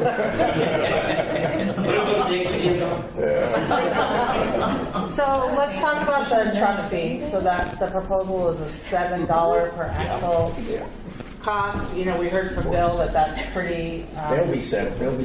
That'll be separate. Well, so that's we realize that. So the recommendation, otherwise, would we support the $7 per axle with special allowance for leaseholders or something like that? Yeah. That's what Is that how we would word it? Or? So if someone is leasing space for a building, they're not subject to this. But No, they have to pay something, right? It'll be negotiated as part of the lease. Right. We have terms in the lease that allow us to negotiate those sorts of things. David? So, I don't think we're in a position to decide on axle rates right now. I think that's something that the board still has to feather out. I mean, I don't think you're there. I think Building axles right you need to meet with the leaseholders. I mean, you start talking about,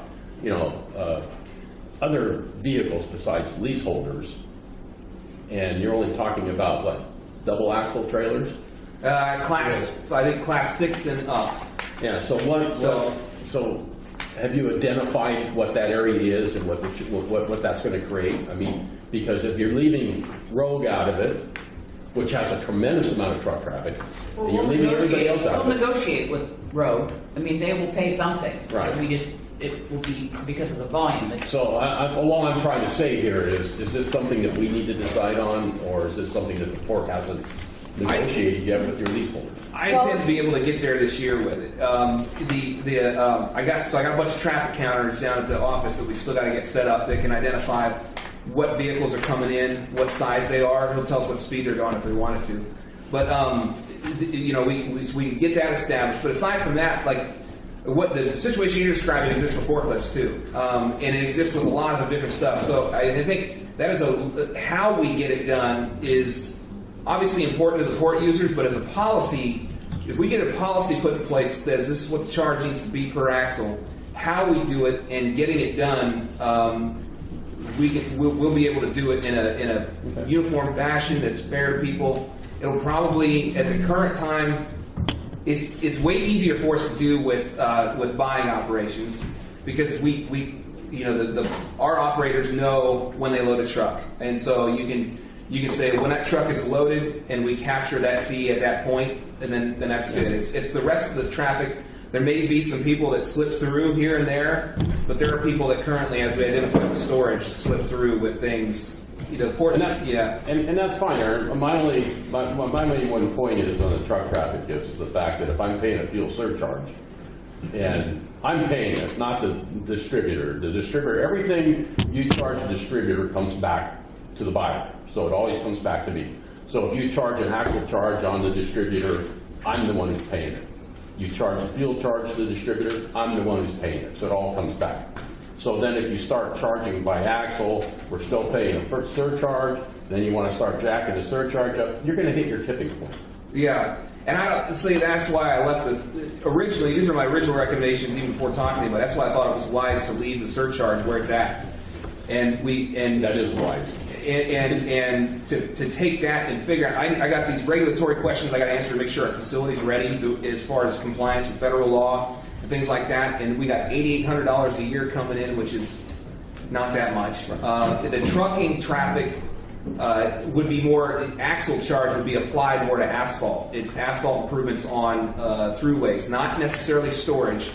That would be, we could apply it to that, but the storage rate is there to cover that. But as far as like the road going in and out of the terminal, if Pacific's talking about 20 trucks a day, that's a lot of weight across our asphalt. We get $0 in road tax to be able to maintain that road. So we got to figure out a way to cover that. That obviously that is a poor example as far as the axle charge. We need to negotiate with that separately with them. But I think that $7 an axle gives us enough of a revenue stream that we can get some asphalt work done, but doesn't chase anybody off. I think it's enough to, So half the road's the haul property coming into the terminals. How do you address that? That's another issue that we need to get negotiated with the halls. We need to get an easement worked out. All right. Carrie? The only issue I see is with when you're talking about axles and you start talking about lease rates is, I mean, we have to remember is they have to access their leased property. So they're leasing that property and we're getting all that revenue from them for the forklifts and all this stuff because they can drive the semi-truck to their property. So like that's why when you look at that has to be dealt with the leasers, because there's definitely a tipping point there, because if you can't, if you're getting raked over the coals just to get to your leased property, we get a problem, and Rogue included with that as well. I mean, they have to drive over the asphalt to get, and if they can't distribute, then what's the point of being there? Find somewhere else. And so same thing, with Pacific, I'm sure. So yeah, I mean, leaseholders is completely different than this, like buying. When we're buying, if they're going to charge us for axles, there's forklift there. We're also paying for the forklift, so he's got to unload the truck. If you get crab pots unloaded and a semi has to bring them out, the forklift has to come and unload them. So there's going to be an access there, and I don't know how high that's really going to be. I mean, we're talking a lot about axles, and I don't know, other than leaseholders, how much is really there's going to be axles that are going across the road, other than fuel. Right, but then if that's in the fuel surcharge, There's a bunch right now there's with a bunch of the semis down there. yeah, but that's like really, I mean, it's a small blip in the year. Maybe I missed it with the axle deals. Does that count gear trailers too? 25-foot gear trailers coming in to unload I product? don't think that's class 6. That's Okay, so that's what I missed. There's It's class 19,000 gross vehicle, 19,000 pound gross vehicle weight, I think is what it is. So maybe to move it along, we would say that the Commercial Fishing Users Group recommends looking at raising or establishing a truck fee with special consideration for leaseholders, or without getting into the numbers or something like that. Yeah. That way we're not. Unless Bill makes us mad. Are you guys counting like a truck in as a round trip, or one in, one out? It's 2 trips. See, well, and that's another one I'm of those. counting these trucks as they leave loaded, leaving the property loaded. I'm not billing them and they come in empty. It's when they're leaving with product. And that's a prime example of something where, when we're setting policy at a higher level, our employees make hundreds of thousands of decisions on a weekly basis just like that. And so what matters is how it gets done at their level, and then that can get worked out through management to the employees, I think. But as a matter of policy, we're talking about a higher level policy here. The question is, should we charge a per axle fee for trucks operating on port property? I mean, like on our frozen loads, we bring one frozen load in, we take an empty out, then I have another driver come in and take the frozen load out and bring the empty back in. So one load passes your road 4 times. Yeah, which is why it's impossible for us to write a policy specifically for that, and it's better for us to work those. We're not trying to run anybody out or anything like that. We're just trying to make sure we get maintenance covered, and that's something we can work out with you easily. It's way more effective for us to write policy in a much more general way and then get it implemented properly. Okay. I think it's great that a local lessee has information right off the top of your head and tell us how many loads and what they're doing, and so all of that information makes the decision making a lot Yeah, I easier. mean, everyone that comes in's got to go out. I noticed that. Okay, so those are the 5. Oh, and then the fuel surcharge, we're just going to leave that as is. That's what you're recommending? That's what for now? I would. Yeah, I recommend that change. To Dave's point, it seems like to charge the fuel companies or Dave or whoever the fuel tax to bring the fuel in and then charge them for the truck entering and leaving seems like double dipping to me. But I kind of have a little bit of a problem with that. Well, maybe the fuel trucks will be exempt from the. Yeah, that's something that we can totally work around, I'm sure, but. Part of a surcharge or something. Yeah, there's no reason why we couldn't look at that. Like I said, the main question I need to answer for myself is our regulatory requirements for the facility in fueling and making sure that we're covered there. And if I don't know what it costs, because I don't know exactly what all of those requirements look like right now.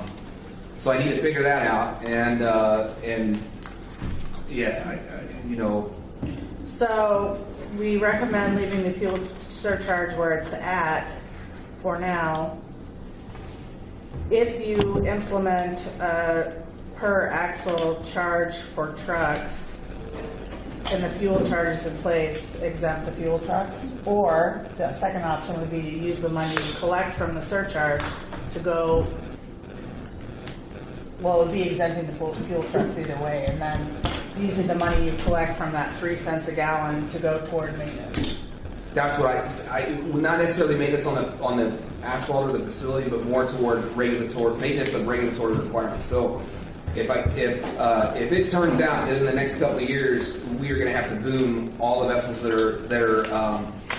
are fueling at the terminal, I want to make sure we got something to pay for that boom, and then also the act of doing it. Okay. Yeah. So are they really talking about that? It's a possibility. I don't want to alarm anybody or anything like that, but it's enough that I'm concerned about it, and I want to make sure that we don't say, don't worry about it. So that's enforceable everywhere, though. When you go to that step, that means the Port Dock 5 fuel dock is going to have a boom, which is going to restrict traffic. Right. So you guys look, but so far it's not regulatory, the boom. And so, but the cost of that, the right now regulatory is that you have a boom available. Right, on site. On site. Yeah. That's what the regulatory law is today. So, and we meet those requirements. My position is on the axle charge and on the fuel charge, you get charged for so many years, it becomes a tax, the tax becomes part of your business. The fuel charge up there at 3 cents has been part of our business.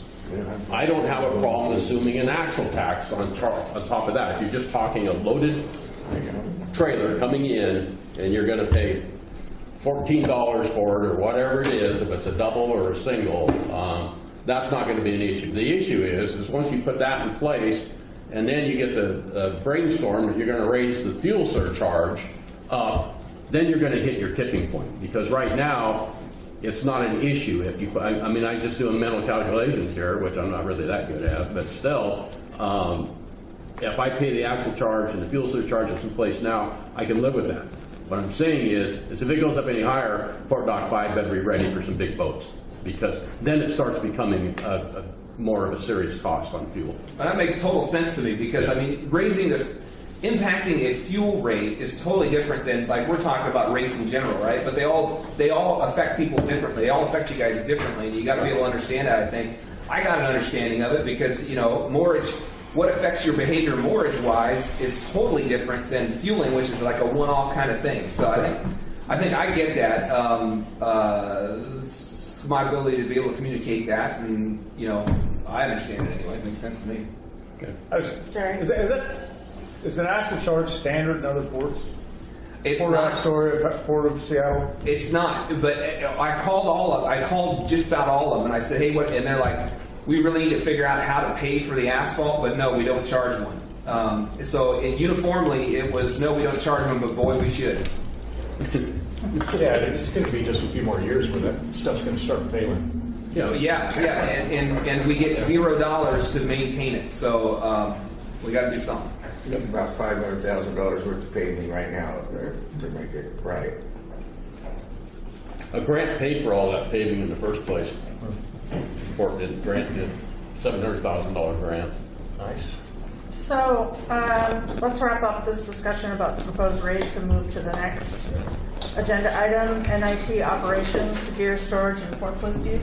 What's that? The main thing is the forklift. We've had some people pressing us on it here lately, and we have to, just like our discussion with the halls and Ron is using the corner, we've got to maintain the rule on the port employees operating forklifts on port property. That's just a reminder of that. That's all that is. So you want us to spread that around? We really, it is extremely important because we've got to make sure in the future that we maintain that issue. So, John? Yeah, is it a revenue thing or liability? Both.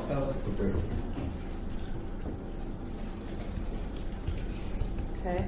Any questions on that? What about the storage part? Is that? We already talked about that. Okay. It's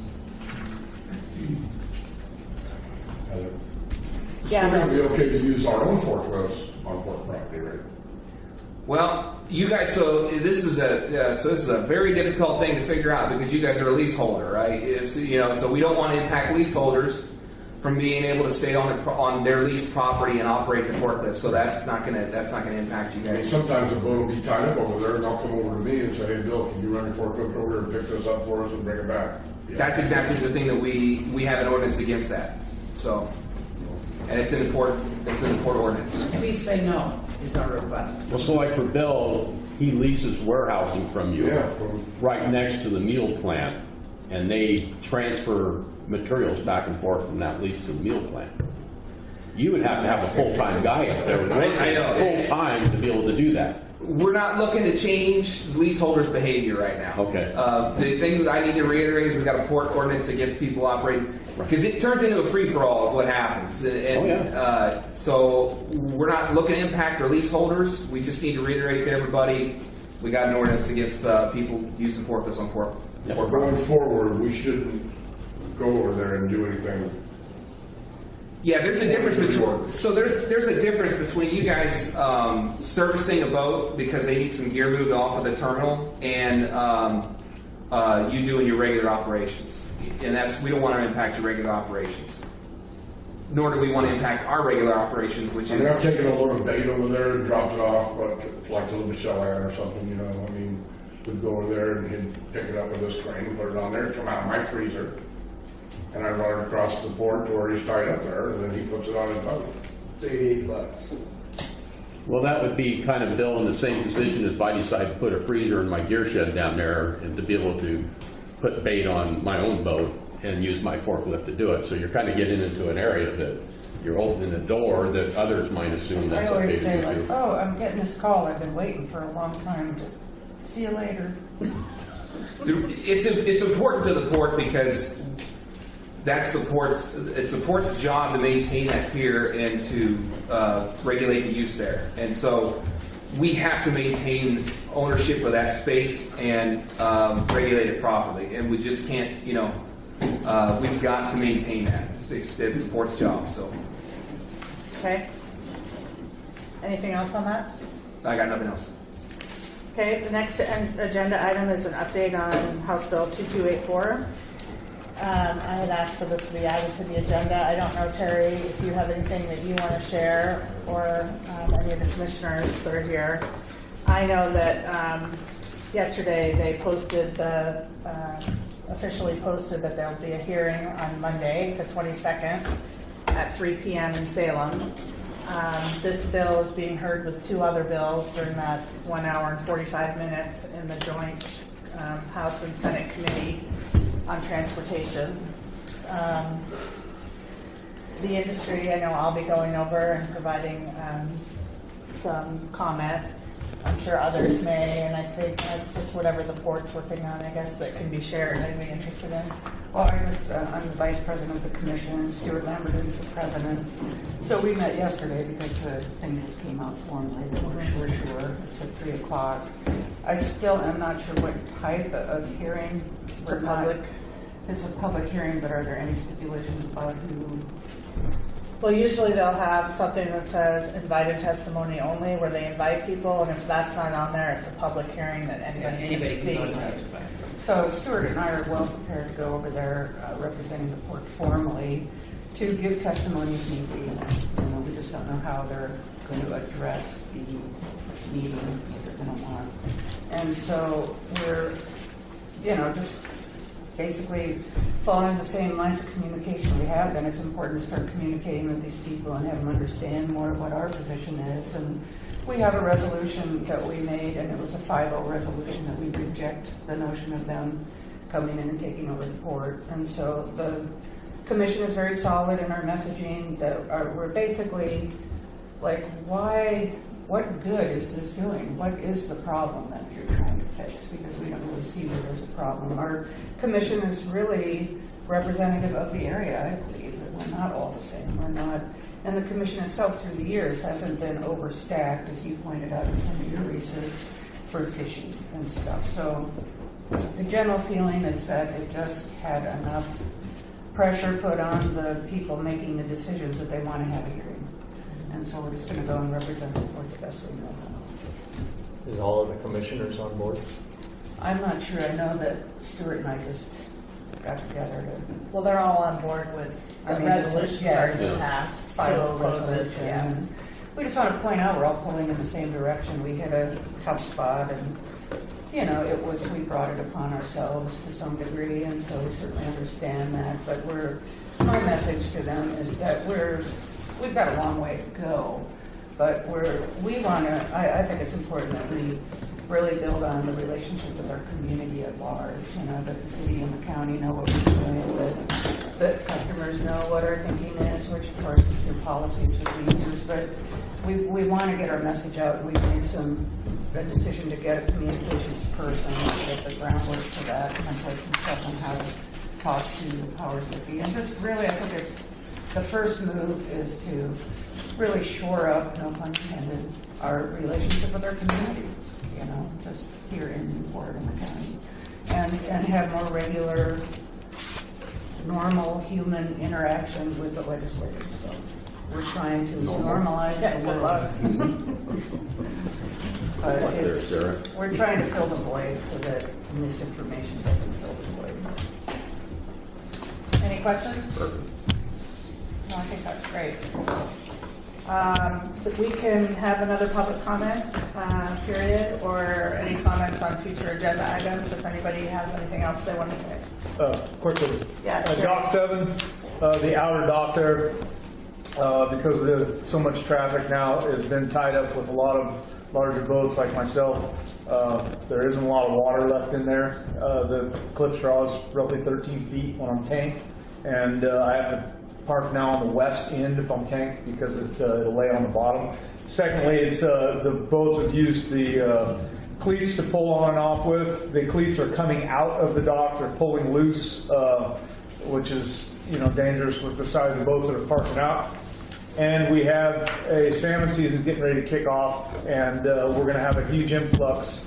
I believe when that does, we usually get a big influx of salmon trawlers that come in that use that outside dock. So it's, I don't know if this is the time to bring it up, but some repairs have to get made there to accompany the incoming vessels and the larger vessels that are tying up. Because we've tore out all the cleats are pulled clear through the dock, and they're coming out, and we're getting more and more. There's squid boats and guys that are tanked, and everybody's trying to hang on that west end because there isn't enough water on the east end. It's becoming an issue. So. And then most of the Alaska boats are either back or on their way back. We have a little bit of a breather because some of them are in the yard. The Cedon's down in Reedsport. The Ram is up at Yaquina. Obviously, the Pegasus is still out of the water, but they're hoping to get in June 15th, I believe. So people are, I know. 2019 or 2020? Yeah, exactly.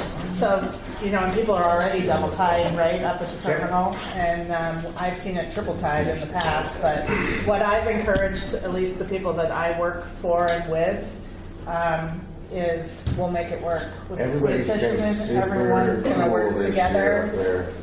It's in the best interest of the port if we're all working together and increasing our revenue up there, and if it's fishing related. I expected a lot more negative feedback from them with the squid stuff going on. Everybody's been just perfect. Made it way easier. Great. They're fishermen. Mike. Yeah, just a note, side note, I guess, is the last full year that Pegasus did tie up and used all the utilities, transport, etc., and paying guys that we spend in the neighborhood of 30 grand for the port. And with these increases and stuff, it's going to be, with the storage facility and etc., it's going to be in the neighborhood of $10,000 a month.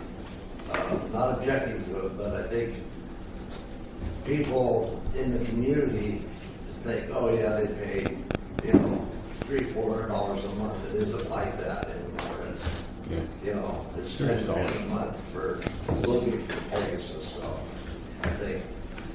I think populace needs to understand. That's a good story to tell, and there's a lot of good stories that we're working on in the economic report. Because whether it's the Pegasus or I saw your boat up at Toledo not too long ago, Ted, right? The whole line, every single thing that all of your boats touch in the community, you know, whether it's at the dock or at one of the shipyards or what you're spending when your crew's working on your boat and you're going out to lunch every day, it's significant. And how it feeds out into the community is really, really important. And I think we haven't done a great job of, we assume people understand that, and I don't think they do. So I'm hoping to highlight those stories, and because we all contribute a lot to this community, making it what it is, and the economics of it are, you know, our income here related to commercial fishing is almost the same as all the other ports in Oregon combined, or a few, a little bit less, but all the other ports combined, we're almost the same. Do Dave? you know what the multiplier is? I mean, in general, it's like tripling. So if Yeah, you there's got always a- $50 million, you got another 150, so it's like $200 million. I know that right now for the last full year that information's available, it's $178 million related to commercial fishing income across all the sectors, including the distant water fleet, close to at least 4,000 full-time equivalent jobs in Lincoln County. And as soon as the report's out, we'll make that available. The research consultants are the ones doing that report, and which is a firm in Corvallis that's done this kind of work before, and we'll make that available to everybody to use for grants, for whatever you want to use, even if it's helpful to you at the bank or whatever. It's going to be a public report that's available to everybody, and we'll be, you know, really sharing it, I guess. And the port is spending money to get that organized on how we reach out to the community. So that's 178 million, including the landings? Yes, that is the landings. Without multiplier. Without the multiplier. That's statewide or just Lincoln County? That's Lincoln County, and it includes Alaska, the boats from Alaska going up and down, and the income related to that.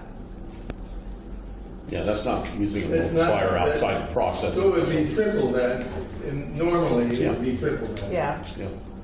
Which I think the 3-to-1 is conservative in some cases, but that's kind of the accepted norm. Yeah. It's a lot of money. Yeah. Especially in a rural community. More than tourism. Well, and tourism comes here because of the authentic working waterfront. They want to be able to go down on the dock. They want Gary to hit them with his truck and have You should be able to watch us hunt sea lions. Yeah, agree. Okay, if there's nothing else, why don't we adjourn? Yep. 10:58. Thanks, everybody.